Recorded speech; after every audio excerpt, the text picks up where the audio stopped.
You are running. Again. The starlit void outside your cockpit is a familiar enemy. It is just as cold as the actual one hunting you. Your scout ship, the Stardust Drifter, shudders.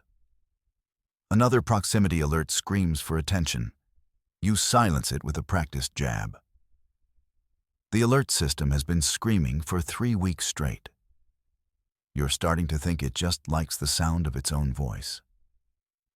Your mission was simple reconnaissance. Find a weakness in the Cathar, that's what the Admiral said. Find a gap in their endless fleets. You found one.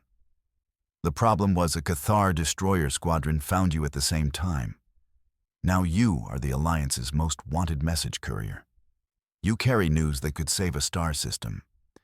If you can outrun the torpedoes currently decorating your wake, your ship is a relic. A tough, stubborn thing held together with hope and emergency welds. Much like the human race, really. The Cathar ships are sleek. They are blades of golden metal that cut through space. They do not believe in ugly ships. They also do not believe in leaving survivors. It is a very consistent philosophy. Your console flickers. Fuel is critical. Life support is complaining again. You tell it to get in line. Another shudder rocks the frame. A glancing hit. The lights dim, then struggle back to a sickly yellow. Your navigator, a calm and collected AI named Gary, speaks in your ear. His voice is a soothing baritone. I would suggest a new course, Gary says. I'm open to ideas, you reply, banking hard around a debris field. Any course that is not this one, he clarifies. My projections show a 96% chance of our component parts becoming unscheduled stellar dust. I hate your projections, you mutter. What about the other 4%? That involves a level of luck previously reserved for lottery winners and pampered felines, Gary states. You scan the star charts on your main screen. They are a mess of red icons. Cathar fleets are everywhere. They are a plague devouring the galaxy one system at a time. The Alliance is broken. Your home is gone. All that is left is the running. But then you see it, a flicker of something new. It is a signal, not Alliance, not Cathar.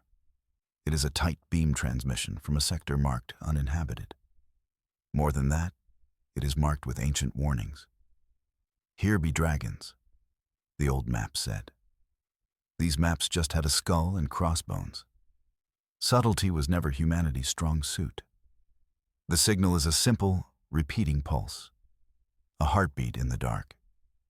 It is clean. No encryption, no military handshake. Just a calm, steady ping.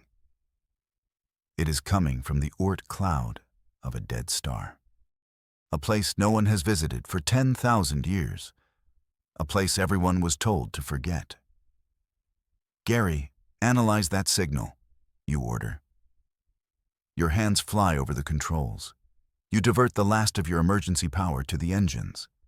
You need a few seconds of lead time. It appears to be a guidance beacon, Gary replies. Archaic, but astonishingly powerful. The language is a root dialect of our own, very, very old. Can the Cathar see it? You ask. Unlikely.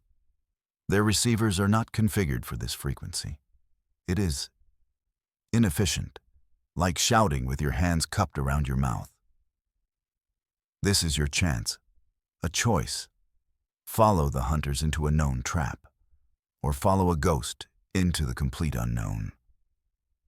The Cathar expect you to run toward Alliance space. They expect you to be predictable. You smile. Predictability is how you lose a war. Okay, Gary, you say, a new energy in your voice. Lay in a course. Take us to the ghost. An unorthodox decision, Gary notes. We're 4%ers, Gary. We have to live up to our reputation. You throw a lever. The stardust drifter groans in protest. Then, it pivots on its axis. It abandons the race toward safety. It plunges into the dark, toward the dead star system and its impossible invitation. Behind you, the Cathar ships hesitate for a moment. Their perfect formations break. They are confused by your suicidal turn. That confusion is all the head start you need. The hunt has changed. The journey is quiet. Too quiet. The Cathar gave up the chase at the edge of the system. They stopped as if hitting a wall, as if their star charts had a line drawn in blood. Here, their empire ends. You pushed through that boundary. Now, the silence is your only companion. The dead star is a smudge of violet against the black. It gives no heat, no light to speak of. It is a corpse. The Oort cloud is a chaos of ice and rock. A trillion frozen tears for a sun that died. Your ship limps through it. The beacon is stronger now, a steady thrum you can almost feel in your bones. We are approaching the source, Gary announces. Visuals coming online. The main screen clears, the field of ice and rock parts, and you see it. Your breath catches in your throat. It is not a planet. It is not a moon. It is a structure. So vast it beggars belief. A great, dark hexagon floating in the void. Each of its 6 sides is 1,000 kilometers long. The surface is a filigree of metal and crystal. It is not a solid object. It is a frame, a cage. And inside that cage are bones, the bones of giants. You see the silent, fractured shapes of colossal starships. They are broken, shattered. They look like they were swatted from the sky. This is a graveyard, a memorial to a war you never knew existed. The ships are of human design. You can see the echoes of Alliance architecture in their lines. But they are impossibly large. 10 times the size of a super dreadnought, 20 times. They are titans. And they are all dead. Gary, what am I looking at? You whisper. My records do not contain this structure, Gary says. His calm voice has a hint of static, a touch of awe. The design is consistent with early human expansion. But the scale is a theoretical impossibility. The people who built this didn't read the theory. You murmur. You guide the stardust drifter closer. The hexagonal structure looms. It feels like a cathedral built to honor a forgotten god. The beacon pulses from its exact center. It is a single, unwavering point of light in the heart of the darkness. It is an invitation into the tomb. You fly along one of the massive walls. The metal is smooth, unscarred by time or micrometeorites. It feels wrong. Anything this old should be pitted and worn. This looks like it was built yesterday. A 10,000-year-old relic in mint condition. Someone has been doing the dusting. The wreckage inside the frame is a different story. The giant ships are ripped apart. Hulls are peeled back like fruit. Engines are cracked open. These were not accidents. This was violence on a star system scale. This was a battle, a massacre. There is an energy reading from the central structure. Gary reports. Faint, but stable.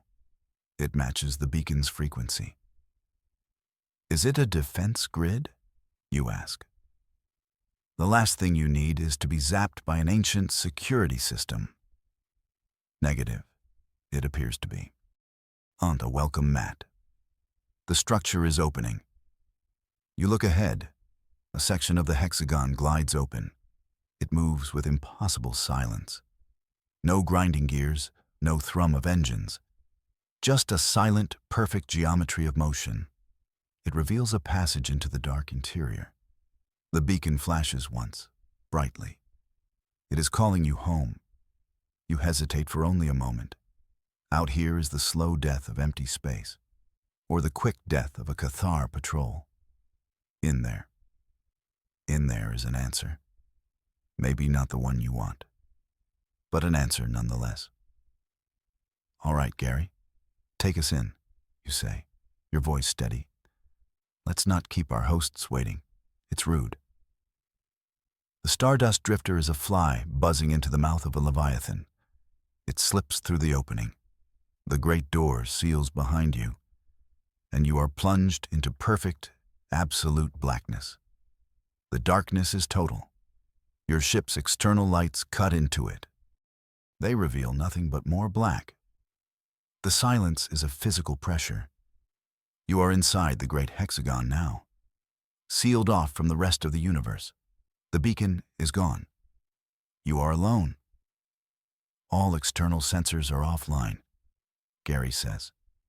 The walls of this corridor are absorbing all scans. I am effectively blind. "So am I," you reply, leaning forward. "Any life support readings?" The corridor is a vacuum.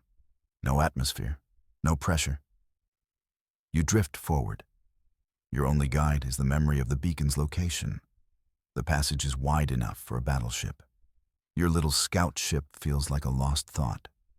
For minutes, there is nothing. Just the gentle hum of your own ship's systems. It is the loneliest sound you have ever heard. Then, light blooms ahead. A soft, silver glow. It is not harsh. It is welcoming. The corridor ends. You emerge into a cavern. A space so vast that your mind struggles to accept it. You are floating in the center of a hollow sphere. The walls curve away in every direction, and they are lined with stars. It is a perfect star map, a projection of the entire galaxy on the inner surface of the sphere. But that is not what steals your breath. It is what hangs in the space between. It is a fleet, an entire fleet of warships, docked in perfect silent formation. They are not the broken giants outside. These ships are pristine, whole. They are the same Titan-class design, gleaming blades of silver and obsidian. They float in the darkness like sleeping predators. Hundreds of them, maybe thousands. Each one a masterpiece of engineering that your civilization has forgotten. They are arranged in concentric rings around a central point. And at that point hangs the largest vessel of all, a flagship that dwarfs the others. It is a mountain of sculpted metal, a sword forged to kill gods. Its presence is overwhelming even in silence. It is the heart of the fleet, the core of this impossible place. "Gary, are you seeing this?" you ask, your voice a hushed whisper. "I am," he says. His voice is different now, changed. "My matrix is updating. New data is flowing into my systems from an unknown source." "What kind of data?" "The names of these ships," Gary says softly. "The one before us is the Vindicator. The ships to its port are the Dawnbreaker and the Starfall. They are the Forgotten Fleet. The Ghost Fleet, a myth. A legend told to children about the golden age of humanity, when the first men strode across the stars like giants. Everyone knew it was a story, a fairy tale to give hope in dark times.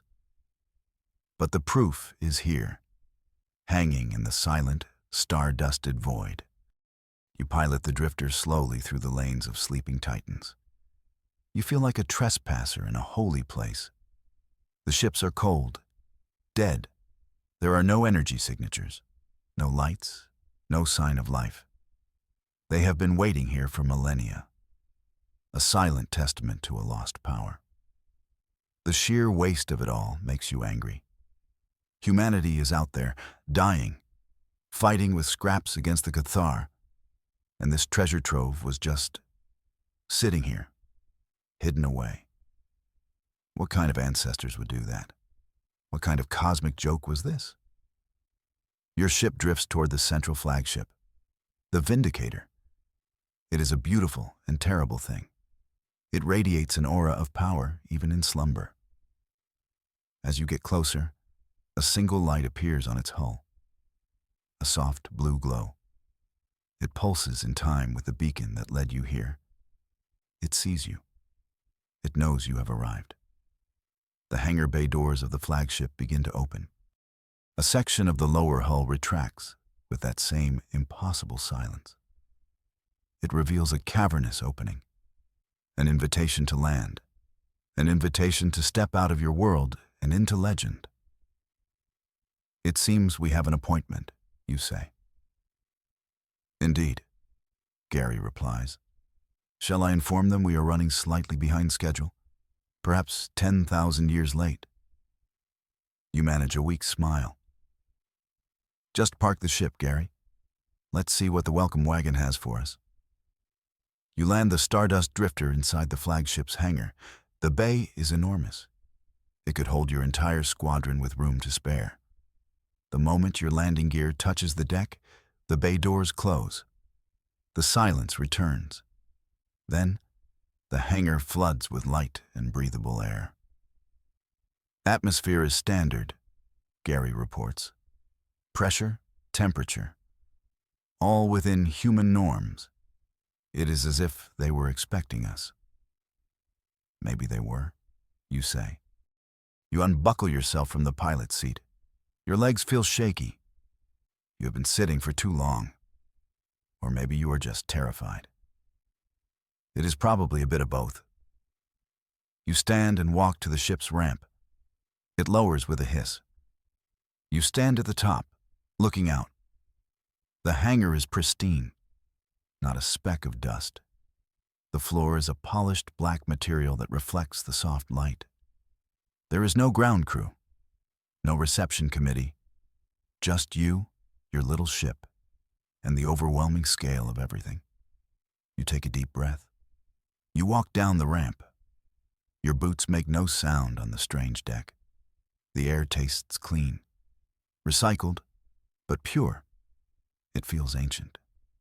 As you step onto the hangar floor, a voice speaks. It is not in your ears. It is in your head. The voice is calm. It is genderless. It is as old as the stars.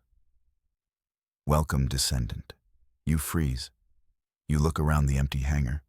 There is no one there. Who's there? You call out. Your own voice sounds small and fragile. I am the warden of this place, the caretaker of the cradle. You may call me Solanin. Sol? Anin? You repeat, trying the name out. It feels strange. A sufficient pronunciation, the voice says. It has no emotion. Just a vast, patient intelligence. We have waited a long time for one of you to return. One of us? You mean a human? You ask. We do not use that word. You are a child of the first men. The blood of the wardens flows in your veins. Thinned by time, but present. This is too much. First men, wardens, a ghost fleet. You feel a headache coming on. It is the kind of headache you get from dealing with ancient, godlike AIs before your morning coffee. Look, Sul, Anin. I don't know what you're talking about, you say. My people are dying. We're losing a war against an empire called the Cathar. I followed a signal here looking for help, not a history lesson. The Cathar, the voice says. The name sounds like a distasteful word on its tongue, even in your mind. A young and violent race. They are a pest, an irritation. They are not the reason this fleet was built. Then why was it built? You demand. Why was it hidden? This power could have saved billions of lives. This power was hidden to save trillions more, Solanin replies. The first men did not fight a race like the Cathar. They fought a darkness that consumes stars, a foe that devours reality itself. This fleet was their final contingency, a weapon to be used only when the true night returned. A cold dread washes over you. A foe that eats stars? What could be worse than the Cathar? Your war is but an echo of the true conflict, the voice continues. a symptom of a greater sickness in the galaxy. But your arrival here is not a coincidence. The cradle has awakened because the threat is stirring once more.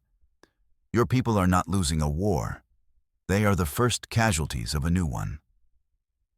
You shake your head, trying to clear it. So what now? You give me one of these ships? I go out there and scare the Cathar away. It is not so simple, Descendant. The fleet does not answer to me. It answers to a warden, a commander, a human with the will to lead it. So find one, you say, frustrated. Broadcast a message. Get a real admiral out here. We cannot. The cradle is shielded from the galaxy. You found it only because you carry the spark. You were guided here, and now you must be tested. Tested? For what? For the right to command, for the right to sit upon the throne of the Vindicator. The flagship will be your judge. It will weigh your soul. It will measure your will. If you are worthy, the fleet is yours. A path lights up on the floor. A shimmering line of blue light. It leads from your ship to a colossal door at the far end of the hangar. The proving ground awaits, Solanin says. Survive, and you will become humanity's last, terrifying hope. Fail, and you will join the silence of this place forever. You look back at your little ship, the Stardust Drifter. It seems so small and insignificant now. Then you look at the glowing path, at the door to legend. You came here seeking a weapon, a ship, something to fight back with. You did not expect to apply for a job, especially one with such a dramatic penalty for failure. No pressure then, you mutter to yourself. You take a breath, you square your shoulders, and you begin to walk the line. You follow the glowing path across the vast hangar. Each step echoes in the cathedral-like silence. The door ahead looms larger and larger. It is a perfect circle of black metal set into the wall. No handles, no seams. Just a smooth, intimidating surface. As you approach, the circle irises open. Light spills out. You step through the threshold. The door closes behind you. You are in a long, wide corridor. The walls are a soft, glowing white. The air is still. The silence is back. But this time, it feels different. It feels like it is watching you, waiting. The ship is aware of you. Solanin's voice echoes in your mind. Its systems are active. They are observing you, analyzing you. This is the first test, the test of presence. Walk forward. You do as the voice says. You walk down the corridor. It seems to stretch on forever. The light is constant. There are no shadows. It is disorienting. You try to focus on your breathing. You try to remember your training. But what training prepares you for being judged by a 10,000-year-old ghost ship? You keep walking. 5 minutes pass. 10 minutes. The corridor does not change. There are no doors, no turns. Just an endless white hallway. A sense of unease begins to creep in. A feeling of being trapped. You start to think this is the whole test. To see how long you will walk before you go mad. A marathon of monumental boredom. Your heart rate is increasing, Solanin observes. Your mind is searching for a threat. There is none. There is only the path. Can you walk a path that has no visible end? Can you trust that there is a destination? This is the test of faith. Faith. You have not had much of that lately. You have had fuel shortages and plasma burns. You have had desperation and loss. Faith was a luxury you could not afford. But you keep walking. You put one foot in front of the other. You force your heart rate down. You trust the voice. You trust the ship. Suddenly, the corridor ends. You find yourself in a new room. A massive, spherical chamber. In the center floats a single chair. A command chair. It is black and elegant. It is empty. The walls of the room are a dizzying lattice of light. Constellations and star charts swirl all around you. You are standing inside an orrery of the gods. This is the heart of the ship, Solanin says. The command deck, the throne room. From here, a warden can touch the stars. But first, you must prove you are worthy to sit in the chair. This is the test of will. The room changes. The star charts vanish. The walls become a screen. And you are no longer in a ship. You are standing on the surface of your home world. The world the Cathar burned. You see the cities in ruins. You see the skies choked with smoke. You feel the heat of the glassed plains. The images are flawless. You can smell the ash. You can hear the screams on the wind. It is a memory. Your memory, played back for you with perfect, agonizing clarity. The loss washes over you. The grief. The rage. It threatens to drown you. We know your pain, Solanin says. We see the ghosts you carry. The ship must know them too. It must know if your will is forged by this pain, or if it is broken by it. Will you be a leader who seeks vengeance, or one who seeks justice? You stand your ground. You force yourself to watch, to remember. You do not turn away. You let the grief hit you. You let the anger flow through you. But you do not let it consume you. Vengeance is a fire that burns the user. Justice. Justice is a shield for the weak. You know which one you would choose. The scene fades. The command deck returns. The chair is still there, floating, waiting.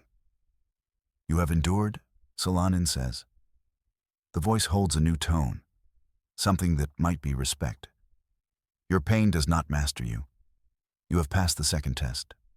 Now, for the final one, the test of vision. The room changes again. The star charts return. But they are different now. They are not just your galaxy. They are countless galaxies, a web of light stretching into infinity. And between them is the darkness, a spreading, creeping void, an absence of reality that is actively eating the light. You see fleets of ships you do not recognize, fleets of light and energy. They battle the darkness, and they lose. You see worlds of crystal and gas. They are snuffed out like candles. This is the foe Solanin spoke of, the true night. This is our war, the voice says. The war at the end of all things. The Cathar are a flicker, a distraction. The true enemy is the silence that waits for all life. To command this fleet is to accept this burden, to become a warden of the endless night, to stand guard against the final dark. The vision is terrifying, hopeless. The scale of the conflict is beyond mortal comprehension. To accept this duty is to accept an eternity of war, to fight a battle that may never be won. It is a burden no single person should ever have to carry. Look at the chair, descendant. Accept the weight of this truth, or turn and walk away. The cradle will return to its slumber. You will be free. The choice is yours. The ship awaits your answer. You look at the chair, the empty throne. It is not just a seat of power. It is a seat of sacrifice, a promise. You think of the Cathar. You think of your ruined home. That was a small fight, an echo. But it was real. And if you do not fight the echoes, you will never be ready for the storm. You came here for a weapon to save your people. You found a duty to save everyone. Maybe they are the same thing. You take a breath. You walk toward the chair. You reach out, and you place your hand upon its cold, smooth armrest. The moment you touch it, the ship comes alive. Light explodes from the chair. It surges up your arm. It is not painful.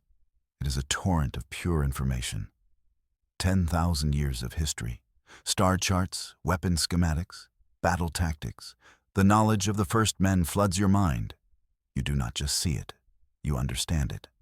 The entire command deck shimmers.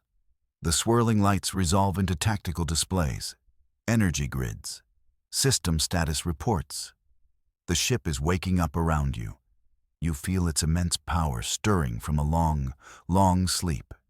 It feels like a part of you, an extension of your own will. The bond is complete, Solanin's voice says. It is no longer just in your mind. It is speaking from the ship's own comm system. It is the voice of the Vindicator. The ship accepts you. You are its warden, its commander. You stumble back from the chair, your mind reeling. You are still you.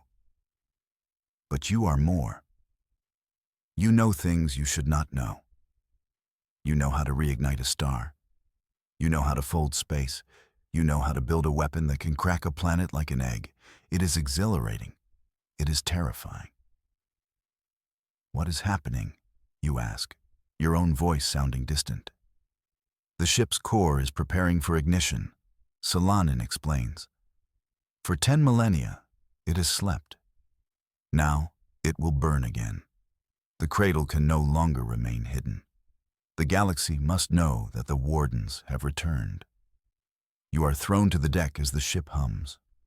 A deep, resonant vibration that starts in the floor and travels up your spine. It is the sound of a sleeping god clearing its throat. On the main view screen, you see the exterior of the great hexagonal structure. The cradle. Energy is gathering at its center. A brilliant point of white-hot light. It grows brighter and brighter. The entire Oort cloud of the dead star begins to glow. Ice asteroids vaporize, rocks melt into slag. The forgotten corner of the galaxy is suddenly the brightest point for 1,000 light years. A new star is being born, not a real star, an artificial sun, a beacon of impossible power. It is a statement, a declaration of intent. It says, "We are here," and it says it with the force of a supernova. All Cathar's ships in the adjacent sectors have stopped. Gary's voice suddenly cuts in over your personal comm. He sounds flustered. They are turning. They are all turning toward us, every single one. They see the light. You whisper. You climb to your feet and look at the command chair. Your chair. They see the dawn, Solanin corrects you, and they are afraid of it, as they should be. You walk back to the chair. This time you do not hesitate. You sit down. The moment you do, the chair conforms to your body. You feel the ship's systems integrate with your thoughts. You can see everything.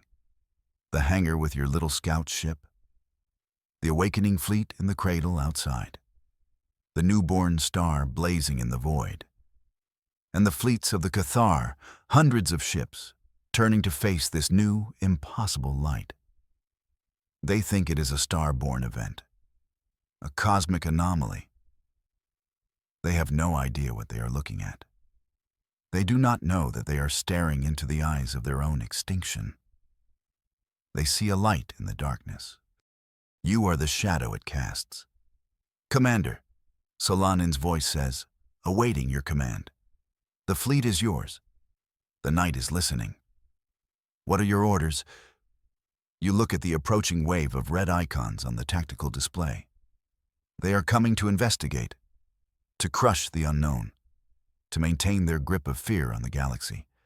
They think you are a novelty, an insect to be swatted. You smile. It is a cold, hard smile. The smile of a warden who has been given a very, very big swatter. Solanin, you say, your voice ringing with a new and terrible authority. Teach me how to use the weapons of a god.